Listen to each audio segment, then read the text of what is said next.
विपक्ष का हो हंगामा और उसके बीचों बीच बुधवार को लोकसभा की कार्रवाई अनिश्चितकालीन के लिए स्थगित हुई। मतलब साफ है कि इस मॉनसून सत्र में अब लोकसभा नहीं चलेगी, क्योंकि इस सत्र के लिए 13 अगस्त तक की तारीख तय थी। लोकसभा से लेकर राज्यसभा तक क्या क्या हुआ, ये हमने आपने सबने देखा। लोकतंत्र की मर्यादा को बार बार तार तार किया। हंगामे के बीच संसद में कामकाज बहुत ही कम हुआ है, लेकिन सियासत थामे नहीं थमी। राहुल गांधी की अगुवाई में विपक्ष के नेता अब सड़क पर मोर्चा खोलने की तैयारी में है। आज सुबह 10 बजे, अब से यानी कि 2 घंटे के बाद संसद परिसर में विपक्ष के नेता एक साथ इकट्ठे होने वाले हैं।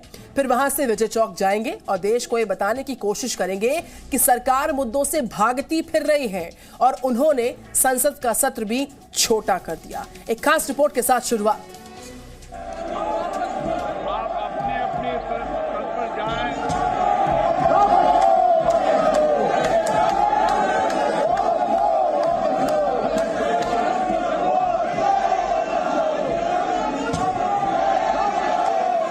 ना सुनने को तैयार, ना देखने को तैयार, ना कोई चर्चा करने को तैयार। वो बोला कि हमको चर्चा चाहिए, चर्चा के लिए तैयार हो गए। I don't want to run the house like this. I am adjourning the house to meet at 12 here. To repeal the farm laws is our demand. No other compromise. यह असंसदीय परंपरा कृपया हम लोग न सुने। आदिवासी दलित लोगों की समस्याओं को उठाने के लिए सदन में भेजा है। आपका ये तरीका गलत है। सरकार की भी सुनिए, विपक्ष की भी सुनिए और बस सुनते रहिए, क्योंकि यहाँ सिर्फ एक दूसरे पर आरोप ही है। We aim to achieve a few very important discussion points, sir. Monsoon सत्र का संग्राम अब संसद से निकलकर सड़क पर आ रहा है। कानून वापस लो, मोदी सरकार शर्म करो। विपक्ष ने इसकी पूरी तैयारी कर ली है। आज सुबह 10 बजे राहुल गांधी की अगुवाई में विपक्ष के नेता संसद परिसर में इकट्ठा होंगे। फिर वहां से विजय चौक पहुंचकर सरकार के खिलाफ हल्ला बोलने का प्लान है। कहा जा रहा है कि जिन मुद्दों को सदन में उठाने का मौका नहीं मिला, उन्हें अब जनता के बीच उठाया जाएगा। सरकार के खिलाफ विरोध प्रदर्शन में Congress, DMK, TMC, Samajwadi party और आरजेडी जैसे सभी बड़े विपक्षी दल शामिल होंगे। जब किसान की बात करते हैं संसद में टेलीविजन बंद कर दिया जाता है। जब किसान की बात करते हैं माइक ऑफ कर दिया जाता है। पेगासस के लिए चर्चा करने के लिए सत्र के पहले दिन से लेकर आज तक लगातार सारा विपक्ष समय मांग रहा है। चेयरमैन साहब समय नहीं दे रहे। तो ये दोनों तरफ से सोचना पड़ेगा। देश की जनता की बात यहाँ नहीं करेंगे तो कहाँ करेंगे। विपक्ष की टीस ये है कि सरकार ने उन्हें सदन में बोलने का मौका नहीं दिया, इसलिए वो अब सड़क पर बोलेंगे ताकि देश सुन सके। लेकिन सवाल ये है कि क्या संसद में बोलने और सुनने का माहौल भी बनने दिया गया?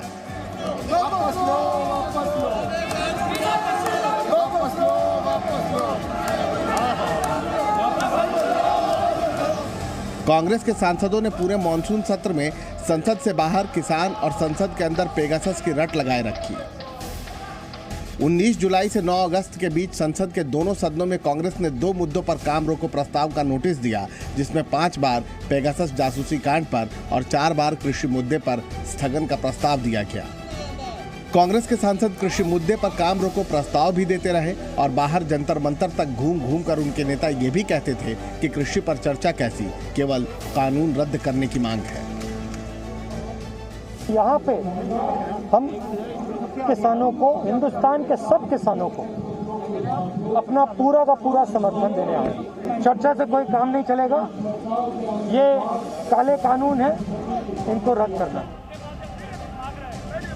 अब ऐसी बातें सुनकर ये सवाल तो उठेंगे ही कि क्या वाकई विपक्ष की मंशा चर्चा की थी भी या मकसद सिर्फ हंगामा था और इस हंगामे की वजह से लोकसभा में सिर्फ 22% काम हुआ। 17 दिनों में केवल 21 घंटे की कार्यवाही चल सकी। हालांकि सरकार ने 20 बिल पारित करा दिए, लेकिन लोकसभा को 2 दिन पहले ही स्थगित करना पड़ा।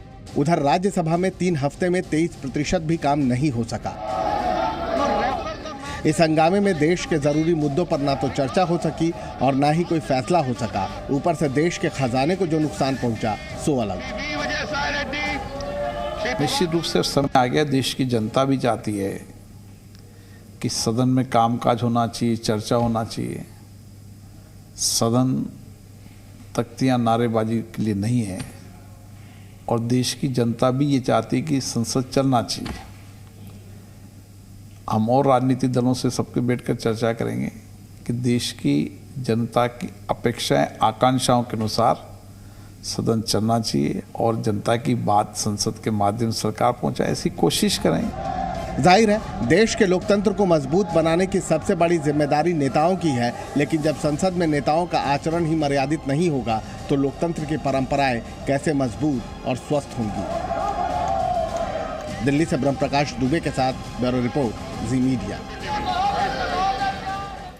और इस खबर पर बात करेंगे, जी मीडिया संवाददाता इस वक्त मेरे साथ जुड़ चुके हैं। वेरी गुड मॉर्निंग ब्रह्म प्रकाश दुबे आपको। लोकसभा में महज 22% काम का होना, राज्यसभा में 23% काम का होना लगभग ये दर्शाने के लिए, बताने के लिए, दिखाने के लिए काफी है कि विपक्ष की मंशा सिर्फ हो हंगामे से इतर और कुछ नहीं थी। और उसकी एक बड़ी तस्वीर, एक बिग पिक्चर आज नजर आएगी विजय चौक पर। ब्रह्म प्रकाश दुबे। बिल्कुल निधि, देखिए आज विपक्षी दलों के जो सांसद हैं वो जुड़ेंगे और फिर से एक बार सरकार के खिलाफ विजय चौक पर हल्ला बोलेंगे। लेकिन आप देखिए, जब से मॉनसून सत्र शुरू हुआ था, डे 1 से लगातार विपक्ष, चाहे उच्च सदन हो, राज्यसभा हो या लोकसभा हो, दोनों में हंगामा करता रहा। हंगामा तो ठीक है, चलिए विपक्ष का एक हक बनता है अपने अपने मामले उठाने का, लेकिन जिस तरह से हालात राज्यसभा में बने, लोकसभा में बने, कई बार कागज दस्तावेज फाड़ के टेबल पर फेंके गए और वोटिंग टेबल होती है राज्यसभा में, उसके ऊपर भी सांसद चढ़ गए। कल देखिए वेंकैया नायडू जो सदन में सभापति होते हैं राज्यसभा में, उनको वो इमोशनल हो गए, रो पड़े। उन्होंने कहा जिस तरह से हालात हैं, जिस तरह से मर्यादा तार तार हो रही है वो ठीक नहीं है और पूरा देश इसको देख रहा है। विपक्ष लगातार 2 ही मुद्दों पर पूरे लगभग 3 सप्ताह से लगातार उठाता रहा कि एक पेगासस पर चर्चा चाहता था, कभी किसानों का मुद्दा कि कृषि कानूनों को रद्द करो। सरकार चर्चा के लिए तैयार थी, सरकार कहती थी आप सदन चलने दीजिए, चर्चा के लिए तैयार हैं, लेकिन विपक्ष उसमें अपनी कंडीशन लगा देता था कि आप गृह मंत्री यहां मौजूद रहे या प्रधानमंत्री मौजूद रहे तब आप चर्चा कराएं पेगासस पर। तो जो शर्त थी विपक्ष की, उसके चलते ये सदन नहीं चल सका। विपक्ष लगातार हंगामा करता रहा, जिसके चलते आप देखिए कि महज 17 बैठकों में 21 घंटे काम हो पाया। लोकसभा में इसी तरह के हालात राज्यसभा में रहे। यानी सिर्फ एक दिन जब ओबीसी बिल था, ओबीसी बिल पर संविधान संशोधन बिल था, उसी दिन सदन चला क्योंकि वो वोट बैंक का सवाल था। उत्तर प्रदेश समेत 5 राज्यों में चुनाव है, सरकार की तरफ से संशोधन विधेयक पेश किया गया, विपक्ष भी अपोज नहीं कर सकता क्योंकि उसका ओबीसी जो वोटर है वो उससे छिटक जाता, नाराज होता। तो उस पर तो सभी पॉलिटिकल पार्टियां एकजुट हो गई, सदन में एक दिन खामोश नहीं जब ओबीसी संशोधन बिल आया। लेकिन जब दूसरे महत्वपूर्ण बिल आए वो बिना चर्चा के ही पास हो गए। न विपक्ष ने अपनी जिम्मेदारी समझी न सरकार ने, यानी जो गतिरोध बना रहा वो पूरे सत्र भर बना रहा। बिल्कुल ब्रह्म प्रकाश दुबे, इस चौतरफा गतिरोध और जो जिस तरीके की वजह सामने आई है, सियासत का ज्यादा हावी होना, मुद्दों की मौजूदगी में यहां पर विपक्ष का सियासत करना, आरोप प्रत्यारोप के बीच में सिर्फ 22% काम होना लोकसभा में, 23% काम होना, 23% काम होना राज्यसभा में और सिर्फ 20 बिलों का पास होना, यह दर्शा रहा है कि किस तरीके से सियासत सारे मुद्दों पर हावी रही। और ये मंशा साफ तौर पर दर्शाती है। और राज्यसभा की बात करते हैं, बुधवार को राज्यसभा में इंश्योरेंस बिल पर जमकर हंगामा बरपा है। हालात ऐसे हो गए कि सदन में विपक्ष को काबू करने के लिए मार्शल्स को आना पड़ा, मगर विपक्ष कह रही है कि सरकार हमारी आवाज सुनने को राजी नहीं है, सरकार हमारी आवाज को दबा रही है। एक और रिपोर्ट पर नजर।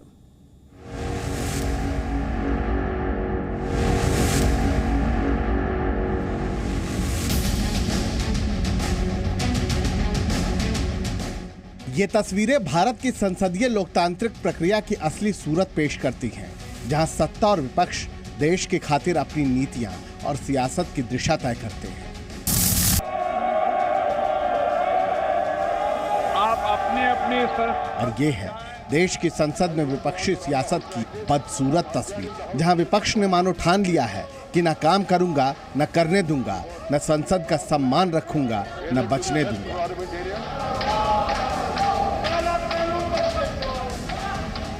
हद तो तब हो गई जब स्पीकर के चेहरे पर पुर्जे उड़ाए जाने लगे।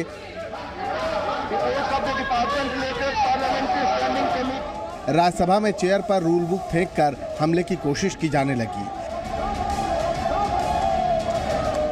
आखिरकार लोकसभा को तय वक्त से 2 दिन पहले ही अनिश्चितकाल के लिए स्थगित करना पड़ा। ये सदन चर्चा संवाद के लिए, लेकिन कई बार प्रयास करने के बाद भी माननीय सदस्य नारेबाजी की तख्तियाँ ली। मैंने उनसे कहा है कि ये हम संसद की गरिमा को कम कर रहे हैं। लोकसभा तो स्थगित हो गई, लेकिन राज्यसभा में ओबीसी के मुद्दे पर संविधान संशोधन बिल पास होना था और सदन चलाने की मजबूरी थी। इसी मजबूरी के साथ राज्यसभा से भी ओबीसी संविधान संशोधन बिल पास हुआ, लेकिन इंश्योरेंस बिल के आते ही विपक्ष का गुस्सा फूट पड़ा और राज्यसभा सांसदों के असंसदीय आचरण से दुखी होकर एम वेंकैया नायडू रो पड़े। I have no words to convey my anguish and to condemn such acts as I spent a sleepless night.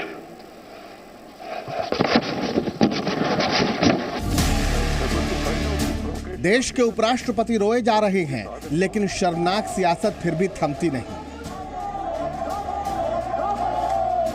Rule book इनकी तरफ इसलिए फेंकी गई कि कम से कम रूल पढ़ लो क्या है। जिन लोगों ने उनको चुन करके भेजा है, जिन राज्यों ने भेजा है, वो भी शर्मिंदा हो रहे होंगे। इन्हें शर्मिंदगी तो नहीं आ रही होगी। बुधवार को राज्यसभा में पूरे देश ने संसदीय मर्यादाओं को तार तार होते देखा और अब इस पर सियासत तेज है। विपक्ष का आरोप है कि सदन की कार्यवाही के बीच ही मार्शलों को बुलवाकर विपक्षी सांसदों के साथ धक्का मुक्की शुरू कर दी गई। मेरे 55 साल के फादर की करियर है, इस तरह की चिट्ठी मैंने कभी देखी नहीं, मुझे दुख होता है। सभी पार्टी के मिलके 60-70 लोग होंगे, लेकिन मार्शल और वुमेन मार्शल मोर देन 60-70। अरे अगर डेमोक्रेसी में स्लोगन देना ये क्या पाप है? महिला सांसद दुर्वारा उनको पुश करे तो कहाँ डेमोक्रेसी रहेगी? हालांकि संसदीय कार्य मंत्री प्रहलाद जोशी ने विपक्ष के आरोपों को झूठा बताया है। सीधी क्लिपिंग सीसीटीवी कैमरा भी आप देख सकते हैं, बिल्कुल ठीक गलत है, झूठ बोल रहा है। मैं एकदम स्पष्ट बोल रहा हूँ, this is a false allegation. हमने कमेटी रचाने के लिए हमने चेयरमैन से मांग की है और वो कमेटी इन्वेस्टिगेट करके जो रेकमेंड करेगा वो ऐसा पनिशमेंट उन लोगों को होना चाहिए। संसद देश के लोकतंत्र का मंदिर है, जहां देश की जनता की तकदीर बदलने के लिए कानून बनाए जाते हैं। पर सवाल ये है कि ऐसी तस्वीर देखकर तकदीर बदलने का भरोसा हो भी तो कैसे। ब्रह्म प्रकाश दुबे और रवि त्रिपाठी के साथ रविंद्र कुमार, जी मीडिया, दिल्ली। तो विपक्ष आज एक बड़ी तस्वीर के तौर पर जब संसद लगाएगा सड़क पर, तो वो तस्वीर निश्चित तौर पर कई गंभीर और संगीन सवाल खड़े करेगी ब्रह्म प्रकाश दुबे। और सरकार का 2 टूक का आरोप है, अगर विपक्ष जो है इस तरीके से गंभीर होती तो कामकाज होता, चर्चा होती, बातचीत होती, ना कि पर्चे फाड़े जाते, हूटिंग होती, हाथों में तख्तियां थामकर जो संसदीय मर्यादा है उसकी अवहेलना होती। देखिए निधि, सरकार भी यदि सदन को चलाने में नाकामयाब रही, चर्चा कराने में नाकामयाब रही, तो कहीं ना कहीं विपक्ष का भी रवैया है जो वो दोहरापन दिखाता है। आप देखिए, आप लगातार सत्र की शुरुआत से हंगामा करते हैं और तमाम बिल बिना चर्चा के पास हो जाते हैं, लेकिन जब ओबीसी का बिल आता है तो आप खामोशी से चर्चा में भाग लेते हैं, यानी वहां वोट बैंक का सवाल है, तो विपक्ष का रवैया बदल गया। राज्यसभा में जिस तरह से हुआ है, देखिए मार्शल जब बुलाए जाते हैं बहुत ही मुश्किल परिस्थिति होती है, बहुत ही कम अवसर ऐसे होते हैं जब राज्यसभा या लोकसभा में मार्शल बुलाए जाते हैं। राज्यसभा में जिस तरह से हुआ, सदन के नेता पीयूष गोयल ने कहा कि जिस तरह से महासचिव जो जनरल सेक्रेटरी होते हैं उनके साथ धक्का मुक्की की विपक्ष के सांसदों ने, लिहाजा मार्शल को बुलाना पड़ा। वहीं विपक्ष के सांसदों ने आरोप लगाया कि महिला सांसदों को कंट्रोल करने के लिए पुरुष मार्शल बुलाए गए और पुरुष सांसदों को कंट्रोल करने के लिए महिला मार्शल बुलाए गए। तो ये जिस तरह से आरोप प्रत्यारोप राज्यसभा में भी लगे, लेकिन देखिए आप जो तस्वीरें हमने और आपने देखी वो बहुत मुश्किल और शर्मसार करने वाली थी, क्योंकि उच्च सदन है राज्यसभा, पूरा देश देखता है, एक मर्यादा होती है, एक परंपरा होती है, वो किसी विपक्ष के किसी सदस्य ने पालन नहीं किया। आप रिपोर्टिंग टेबल पर चढ़ जाते हैं, कागज फाड़ कर फेंकते हैं, ये किस तरह का आचरण है? ये कहीं ना कहीं सदन की मर्यादा को कम करता है। यही वजह है कि राज्यसभा के सभापति को मार्शल को बुलाना पड़ा, इंटरवेन करना पड़ा, क्योंकि फिर इसके बाद यदि इस तरह के हालात बनते हैं तो कुछ भी स्थिति बन सकती है। लिहाजा मार्शल उस हालात को कंट्रोल करते हैं और मार्शल को बुलाना पड़ा। तो कहीं ना कहीं विपक्ष को अपने रवैये को लेकर भी सोचना होगा कि या तो उसका रवैया रहे तो हर मुद्दे पर एक जैसा रहे, लेकिन ऐसा नहीं कि जहां आपका वोट बैंक का सवाल आ जाता है आप अपना रवैया बदल लेते हैं। ओबीसी संशोधन बिल आया तो आपने अपना रवैया बदल लिया, संसद में चर्चा में भाग ले लिया, लेकिन बाकी के बिल आए जो देश के महत्वपूर्ण मुद्दों से जुड़े थे, रक्षा मामलों से जुड़े थे, तो आपने हंगामा करते रहे। ये बहुत दुखद है कि जो वोट बैंक की सियासत है वो संसद की जो गरिमा है उस पर किस तरीके से हावी रही है। और हमारे माननीय वेंकैया नायडू साहब को भावुक होना पड़ा। वो लम्हा बेहद दुखद था और ऐसी हर गतिविधि जो संसद के अंदर दोनों सदनों में देखी गई वो शर्मसार करती है और यही वजह है कि देखिए अपने निर्धारित वक्त से पहले कार्रवाई को स्थगित किया जाता है अनिश्चितकालीन के लिए। Presenting B News app available on Google Play and App Store. Download it now.